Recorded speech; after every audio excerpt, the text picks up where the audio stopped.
TikTok প্রজন্ম হয়ে এরা নষ্ট হয়ে গেছে, শেষ হয়ে গেছে। বাংলাদেশে আশঙ্কাজনক হারে এখন সমকামিতা বাড়তেছে, আশঙ্কাজনক হারে এখন জেনা, ব্যভিচার, পরকীয়া এগুলো বেড়ে গেছে। মাদক দ্রব্যের কি ছয়লা, এই যে গুন্ডামি, মাস্তানি, ছিনতাই কারা করতেছে? যারা ইয়াং ছেলে পেলে এরা করতেছে।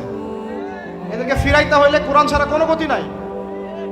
আইয়ামে জাহেলিয়াতের সেই মানুষগুলো কোরআনের আলোয় শ্রেষ্ঠ মানুষে পরিণত হয়েছে। কথা বুঝতে পারেন নাই? আইয়ামে জাহেলিয়াতের সেই মানুষগুলা যারা একসময় নিজের মেয়েকে দাফন করেছিল জীবন্ত। চিন্তা করা যায়? আপনি আপনার মেয়েকে দাফন করতে পারবেন জীবন্ত? পারবেন? বলেন। এরকম মানুষ যারা এই কাজ করেছিল তারা কোরআনের সংস্পর্শে এসে সোনার মানুষে পরিণত হয়েছে।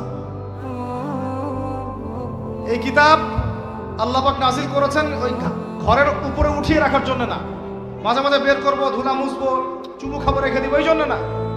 বাবা মারা গেছে, খুললাম, পড়লাম, সব বক্সাই দিলাম, এই জন্য না। শুধু এই কিতাব আল্লাহ পাক নাজিল করেছেন যারা আমরা হৃদয়ে ধারণ করি। কোথায় ধারণ করি?